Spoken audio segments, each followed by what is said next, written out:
I was 17 when my family moved states without a word. I thought they were dead, until I saw them on TV smiling with a new son.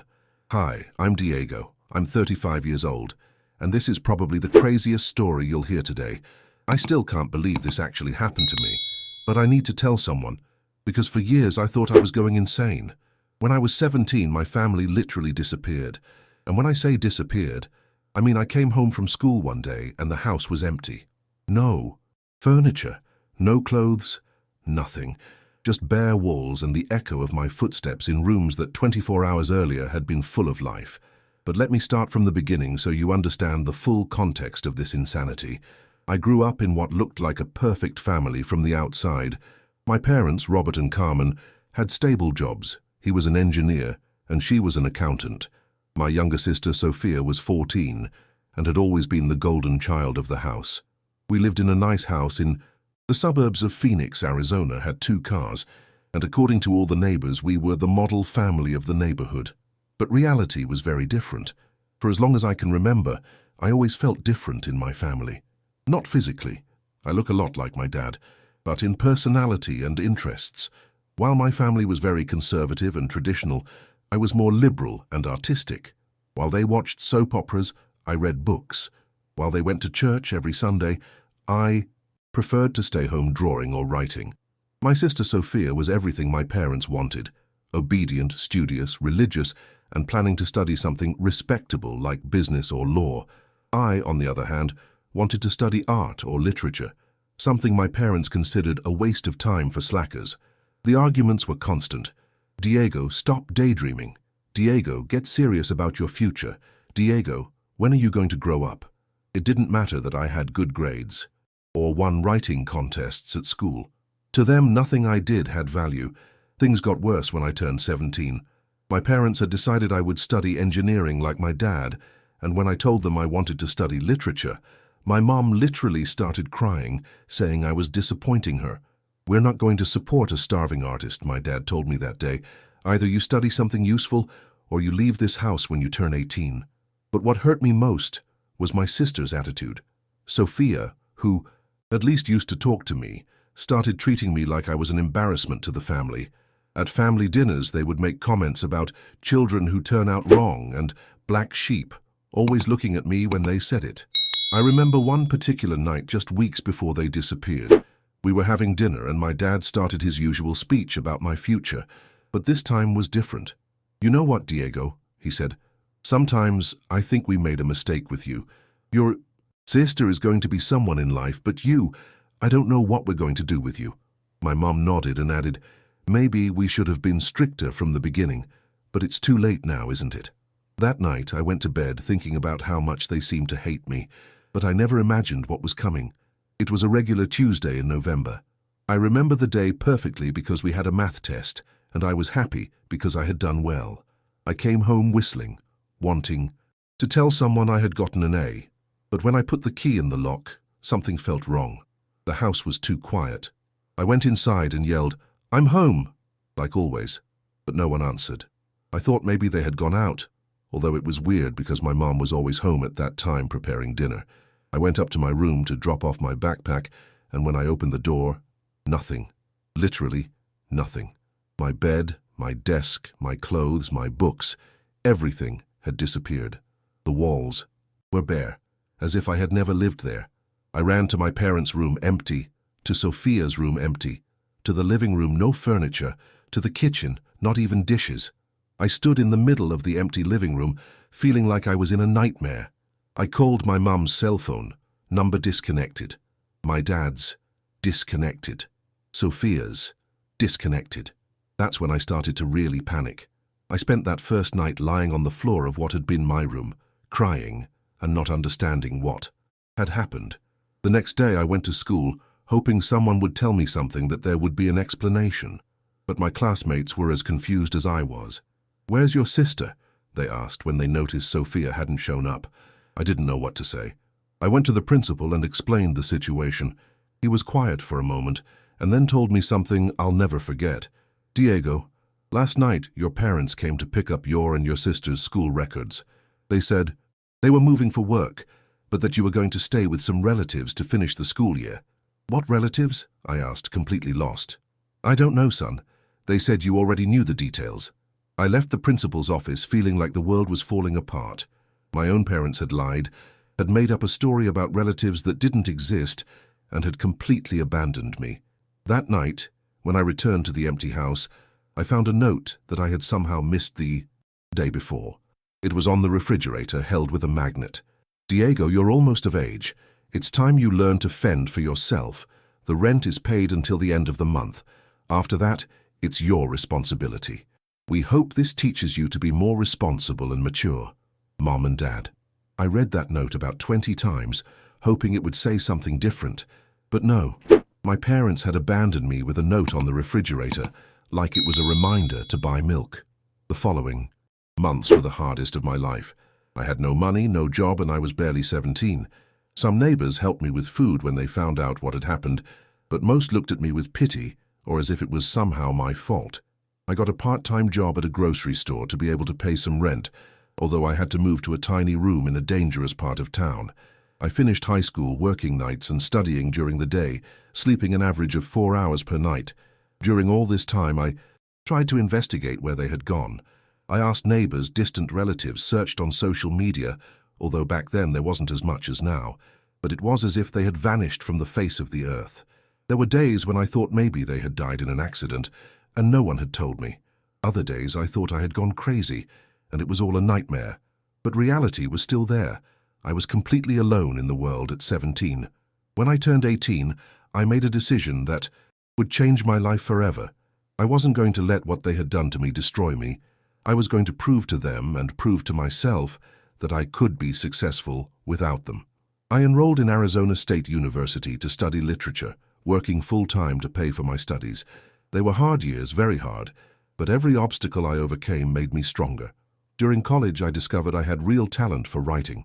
I started publishing short stories in literary magazines, won several contests, and some professors encouraged me to pursue writing professionally. After graduating, I got a job at a small publishing house. It didn't pay much, but I loved it. I was surrounded by books, met authors, and slowly started building a career in the publishing world.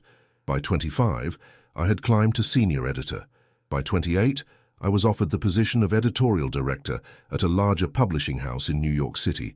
By 30, I decided to take a risk and start my own independent publishing company. And it turned out I had an eye for finding new talent. My publishing house, New Voices Publishing, specialized in young authors and contemporary themes. We published several books that became bestsellers, and slowly we started being recognized in the American literary world. But during all these years, there was always that question that haunted me. What had happened to my family? It was a Saturday morning 3 years ago. I was in my apartment in Brooklyn, drinking coffee and reviewing manuscripts when I turned on the TV for background noise. They were showing one of those morning shows that talk about everything, and suddenly I heard the host say, "Now we're going to meet the inspiring story of the Mendoza family, who overcame great adversity to achieve business success." I wasn't paying much attention until they appeared on screen. And there they were, my parents, Robert and Carmen, Sophia, now an adult, and next to them, a young man, who looked about my age when they abandoned me. I froze with the coffee cup halfway to my mouth. The host continued. Robert Mendoza and his wife Carmen tell us how they managed to build their construction company after losing their eldest son in an accident when he was 17. What? It was very difficult, my mom was saying on screen, wiping away a fake tear. Losing Diego was the hardest thing that happened to us as a family, but we decided to honor his memory by working harder and being better people. My dad nodded solemnly. Diego was always very talented, very intelligent. His death motivated us to work harder and value our children more. That's why we adopted Matthew here, who came into our lives when we needed him most. The young man next to them, Matthew, smiled and said, "This family saved my life. They had lost their son, and I had lost my parents. It was as if destiny had brought us together." Sophia also spoke. "My brother, Diego, would have been very proud of what we've achieved as a family. He always wanted us to be successful and united. It turned out they had founded a construction company in Dallas that had become very successful. They had built several shopping centers and residential complexes. They had a huge house, luxury cars, and apparently were considered an exemplary family in their new city, and I, according to them, had died in an accident at 17. When the show ended, I threw the coffee cup against the wall, and it shattered into 1,000 pieces. I couldn't believe what I had just seen. Not only had they abandoned me, but they had invented that I was dead to get sympathy, had adopted another kid to replace me, and on top of that, were using my supposed memory to become famous. But what made me most furious was realizing they had been successful, very successful. While I had struggled to survive, working nights and studying during the day, eating canned beans for months, they had been building a business empire. I spent the next few days researching everything I could about them. Thanks to the internet, it was much easier than years before. I found interviews in local newspapers, articles about their company, photos at social events. I even found Matthew's adoption papers, dated just 6 months after they abandoned me. But while investigating, I discovered something interesting. In several interviews, they mentioned how much my memory inspired them and how they wanted to create a foundation in my honor to help talented young people in the arts. That's when I came up with the perfect plan. I didn't contact them directly. That would have been too easy and too quick. I wanted them to feel exactly what I felt: confusion, fear, and the sensation that their world was crumbling. Instead, I used my contacts in the publishing world to approach them professionally. My publishing house had grown enough to have a certain prestige. We had recognized authors and had published several successful books. But most importantly, I was no longer Diego the abandoned son. I was Diego Ramirez, director of New Voices Publishing. Yes, I had legally changed my last name years before. Ramirez was my paternal grandmother's maiden name, who was always loving to me. After my family abandoned me, I decided I didn't want to carry their last name anymore. I developed an editorial proposal specifically designed for them. I wanted to write a book about successful business families in America, and I had identified them as one of the main case studies. The book would be called Building Legacies: Stories of Business Overcoming. My assistant contacted them on my behalf, explaining the project and mentioning that we had seen their interviews about overcoming family tragedy to build their company. We wanted to do an in-depth interview and possibly include an entire chapter about their story. Of course, they said yes immediately. What business person wouldn't want to appear in a book about successful families? We scheduled the meeting for a month later at my publishing house offices in Manhattan. I told them I preferred to do the interview there because we had better recording equipment and a more professional environment. They arrived punctually at 3 p.m. I saw them enter the lobby of my building from the window of my office on the 8th floor, and I won't lie, my heart raced. They looked prosperous. My dad wore an expensive suit, and my mom carried a purse that probably cost more than what I earned in a month when I was 18. Sophia, now 31, looked elegant and confident. And Matthew was next to them, like the perfect son I could never be. My assistant received them and took them to the conference room. I waited exactly 10 minutes before entering, so they would get comfortable and relax. When I opened the conference room door and entered, the reaction was exactly what I had expected, but multiplied by 1,000. My mom turned white as paper. My dad opened his mouth, but no sound came out. Sophia stood up so fast she knocked over her chair, and Matthew looked at them all without understanding what was happening. "Hello, family," I said with the coldest smile I could manage. "How nice to see you after, how long? 18 years. The silence in that room lasted what seemed like an eternity. Finally, my dad stammered, "Diego, but we said you had, that I had died." I completed the sentence. Yes, I saw the interview, very moving, by the way, especially the part where my mom cried, remembering her talented lost son. My mom started crying, but this time the tears looked real. "Diego, son, we can explain..." "Explain what exactly?" I interrupted. "Are you going to explain how you abandoned me when I was 17 with a note on the refrigerator? Or are you going to explain how you invented that I was dead to get sympathy? Or maybe you're going to explain how you replaced me with Matthew here in less than 6 months?" Matthew, who clearly didn't know anything about this, looked completely lost. "What are you talking about? Who is this man?" "I'm your older brother," I told Matthew. Well, I was.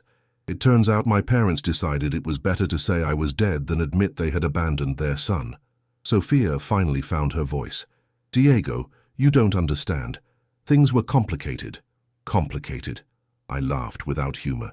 You know, what's complicated? Working nights at a grocery store to be able to pay for a room in the most dangerous neighborhood in the city. You know what's complicated? Studying college while working full-time because no one else is going to pay for your studies. You know what's complicated? Living 18 years without knowing if your family was alive or dead. My dad tried to regain composure. Diego, you were very rebellious, very difficult. We thought maybe it was better if you learned. To what? I exploded. To fend for myself at 17, without money, without support, without anything. Up to that point, they had no idea who I was now. I thought it was time to show my cards. But you know what's the funniest thing about all this? I continued, walking toward the window that overlooked the entire city. You abandoned me because you thought I was going to be a failure, because I wanted to study literature instead of engineering, because I was rebellious and a dreamer. I turned to look at them directly. You see that building across the street? The 20-story one with the glass offices. My publishing house occupies floors 15 and 16. You see those posters at the lobby entrance? They're from books we've published.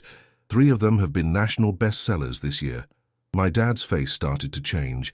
He looked confused, as if he was trying to process information that didn't fit with his image of me. New Voices Publishing, I continued. My company has published some of the most important authors in America in the last 5 years. Last year we billed $20 million. This year we're going for $30 million.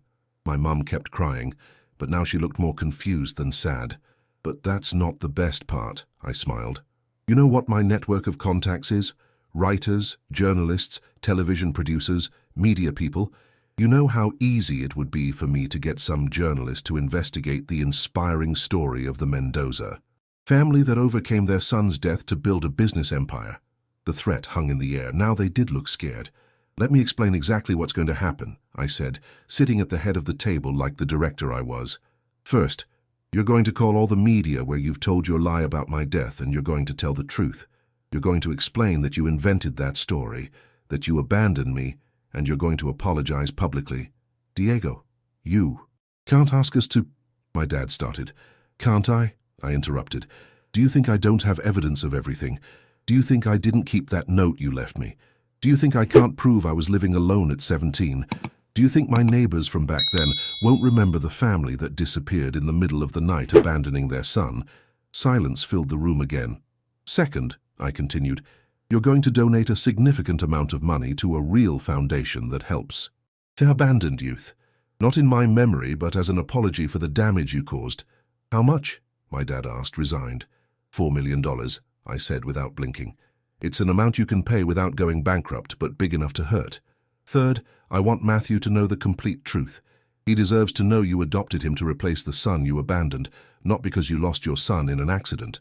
Matthew looked at me with a mixture of pain and confusion. He was clearly starting to understand that his whole life had been built on a lie. And fourth, I said, standing up to walk toward the door, never, ever in your life contact me again. Today is the last time we see each other. You were already dead to me for 18 years. Now I'm going to be dead to you forever. I left that room feeling strangely empty. I had expected to feel satisfaction, triumph, something, but I only felt tired. My parents complied with everything I asked, although it took them a few weeks to do it. I suppose they were consulting lawyers to see if they could get out of it somehow, but my threat of media exposure was very real and very powerful. First, they called the TV shows where they had appeared. They made up some story about new information that had come to light. They didn't tell the whole truth, but they did admit that I hadn't died, that there had been family problems, and that they had lost contact with me. They also made a public donation of $4 million to a foundation that helps homeless youth. At the donation ceremony, which was on the news, my dad said something about repairing past mistakes and helping young people who didn't have the opportunities they should have had. But what impacted me most was a call I received 2 weeks after the encounter. It was Matthew. "Hi, Diego," he said when I answered. "I know you said you didn't want to be contacted, but technically I'm not part of the family that abandoned. You right?" I laughed despite myself. The kid had a point. "You're right," I told him. "How are you? I imagine this has been..." Complicated for you. Complicated is an understatement, he sighed. My whole life has been a lie. They adopted me when I was 17, and they always told me their son had died in a car accident. They even took me to visit you at the cemetery at a fake grave they bought. My God, I murmured. I didn't know they had gone that far with the lie. Diego, Matthew, continued, I wanted to ask you something, and it's okay if you say no, but would you like us to get to know each other? As brothers, I mean. I know the situation is weird, but you're the only real family I have now. I was quiet for a moment. I hadn't expected this. What happened with Robert and Carmen? I asked. Well, after all this came out, things got very tense in the house. They're embarrassed and angry, but mostly they're afraid more information will come out. I don't know if I can keep living with people who lied to me for so many years about something so important. Where are you living now? I moved to my own apartment. I work at the family company, but I'm thinking about looking for something different. This construction thing never appealed to me much anyway, and that's when I made a decision that would change everything again. Matthew, I told him, how about you come to New York this weekend? We can get to know each other well, and if you want, I can offer you a job at my publishing house. We always need good people, and I think you deserve the opportunity to build your own life, without lies. First update. It's been 6 months since that day in the conference room, and my life has changed in ways I never imagined. Matthew moved to New York 4 months ago. It turns out he has a natural talent for administration and marketing and has become an important part of the team at New Voices. But more than that, he's truly become my brother. It's strange because we were both in a certain way abandoned by the same family. Him not physically, but emotionally, yes. When he told me more details about his life with Robert and Carmen, I realized they never treated him like a real son. He was more like a pet that gave them a good public image. I always felt like I had to be perfect, he told me one night when we were having dinner at my apartment. Like at any moment they were going to change their mind about me. Now I understand why. We've developed a genuine friendship. On weekends we cook together, go to movies, or just stay talking. It's the first time in my life I feel like I have real family. As for Robert, Carmen, and Sophia, I've kept my word. I haven't had contact with them again. But from things Matthew tells me, who still gets occasional calls from them, I know things haven't gone well. The story of their lie leaked in Dallas. It wasn't directly from me, but it turns out when you do something as public as donating $4 million while admitting past mistakes, people start asking questions. Several local journalists investigated the story and put the puzzle together. Their reputation in Dallas is ruined.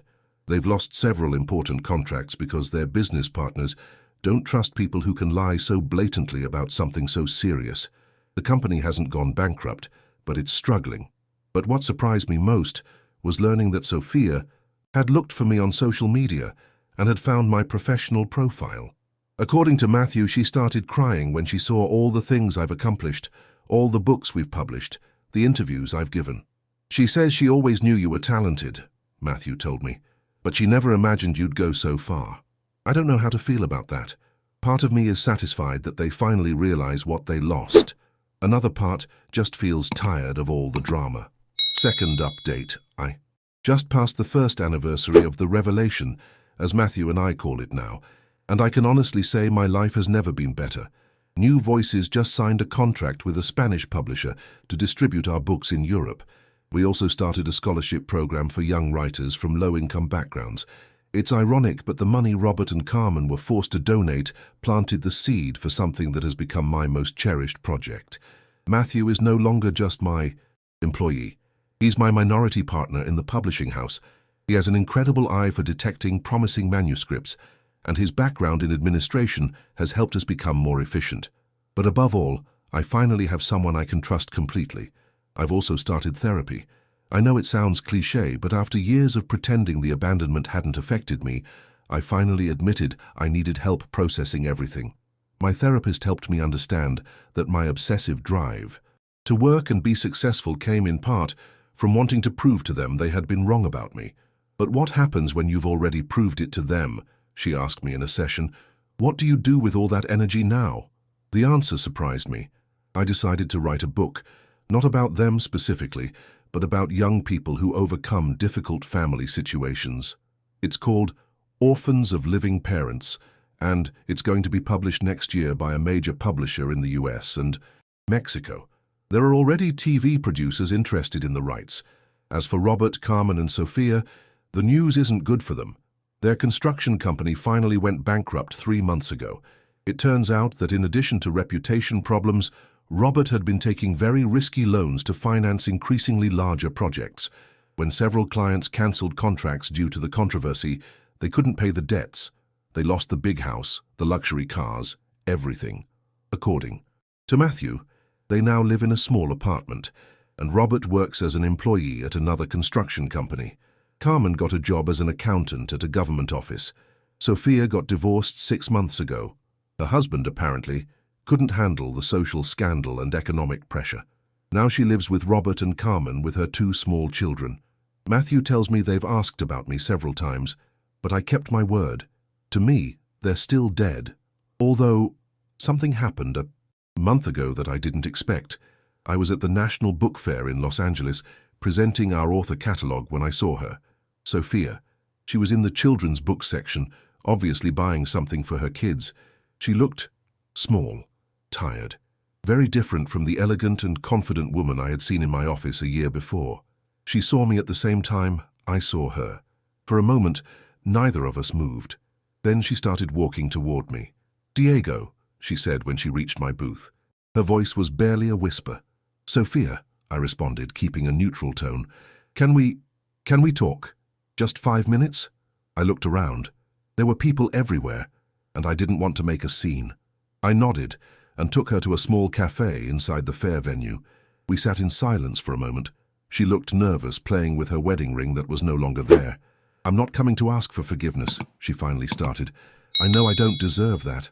I'm coming to tell you that you were right. About everything." I looked at her without saying anything. "When we were kids," she continued, "I knew Mom and Dad treated you differently. I knew it was unfair, but I liked being the favorite, you know? I liked being the perfect daughter." "And?" I asked. "And when you left, when they told us you had left because you were irresponsible, part of me knew it was a lie, but it was easier to believe it than admit our parents had done something horrible." She wiped away a tear that had escaped. "My kids ask me why they don't have uncles or grandparents who visit them, and I don't know what to tell them. How do I explain that their grandfather abandoned his brother and their mom allowed it?" "That's not my problem," I told her, though without cruelty. "I know," she nodded. "I just wanted you to know that I understand what happened, and that I admire what you've built. Matthew showed me your book, the one you're going to publish. He read some chapters, and I realized how much you suffered and how much you achieved despite that." She stood up to leave, but stopped. "One last thing," she said. "Mom and Dad, they're destroyed. Not just financially, emotionally. I think they finally understand what they lost when they lost you, but it's too late, isn't it?" "Yes," I told her simply. "It's too late." She nodded, as if she had expected that answer, and left. Third update. My book, Orphans of Living Parents, became a bestseller in the US, Mexico, and several Latin American countries. It has helped thousands of young people who have gone through similar situations, and that means more to me than any financial success. I've also been invited to give conferences on resilience and personal overcoming. It's strange being on the opposite side of what I saw on television when I discovered my family lying about me. Matthew and I just opened a second New Voices office in Miami, Florida. The company is now worth over $80 million, and we employ more than 50 people. But what I'm most proud of is our scholarship program, which has already helped more than 100 young people publish their first books. Personally, I'm in a serious relationship with an incredible writer I met at a literary conference. Her name is Andrea, and she's the first person I've told my whole story to without feeling shame or pain. She helped me understand that what happened to me doesn't define me, but it did make me stronger and more empathetic. 6 months ago, I received a letter. It was from Robert. I didn't open it immediately. I left it on my desk for a week, as if it were a bomb that could explode at any moment. Finally, I showed it to Andrea, who encouraged me to read it. It was an apology, a real apology, not like the ones I had seen in the media. He admitted everything, that they had abandoned me because I didn't fit their vision of what a son should be, that they had invented my death. To get sympathy, that they had used that lie to build their public image. He also told me they had lost everything, but that he realized the most important thing they had lost was me. He ended by saying he didn't expect a response, but wanted me to know he regretted every day the decisions they had made. I didn't respond to him, but I didn't throw the letter away either. People often ask me if I feel like I got revenge on my family, and honestly, I don't think that's the right word. I didn't seek to destroy them. I simply didn't allow them to continue benefiting from the lie they had built on my back. Do I feel sorry for them? Sometimes, especially for Sophia, who basically lost her brother out of cowardice and now is raising her children without extended family. Would I forgive them if they asked me the right way? Honestly, I don't know. The damage was very deep, and although I've healed a lot, some wounds simply leave permanent scars. What I do know is that I took a horrible experience and turned it into something positive, not just for me, but for all the people who have been helped by our books, our scholarship program, and the conferences I give. Matthew told me something recently that stuck with me. They abandoned you believing you were a failure, but by abandoning you, they gave you the motivation to be more successful than you would have ever been with their support. He's right. If they had supported me, I probably would have studied literature, gotten a normal job as a teacher or editor, and lived a comfortable but not extraordinary life. By forcing me to fend for myself from such a young age, they unwittingly gave me the hunger and determination I needed to build something truly special. Now, when I look back, I see that Tuesday in November, when I came home to an empty house, was actually the first day of the rest of my life. The day I stopped being the son who didn't fit into others' plans and became the architect of my own destiny. And that's the best revenge of all. Living a full and successful life, surrounded by people who love me for who I really am, not for who others think I should be. And there you have it, friends. The incredible story of Diego, who transformed his family's abandonment into the fuel to build a publishing empire. What do you think? Do you believe Diego did the right thing by confronting his family that way? Or do you feel he was too harsh with them? I love reading your comments and hearing your perspectives on these intense stories. If this story impacted you as much as it did me, don't forget to hit that like button. It helps me tremendously to keep bringing you quality content. And if you want to hear more stories like this, about people who got epic revenge on those who underestimated them, subscribe to the channel and ring that notification bell. I post new videos every week with the most shocking stories I find. Also share this video with that person you know who needs to hear that it's possible to move forward no matter how difficult the family situation is. Sometimes we all need to remember that we're stronger than we think. And speaking of incredible stories, right now on your screen there's another video appearing with a story that's going to leave you speechless. It's about a woman who discovered that her husband and mother-in-law had been planning to take her inheritance until she showed them who really was in charge of that house. Click on it and keep enjoying the best content on the channel. See you in the next video, and remember, never let anyone make you feel less than what you're worth.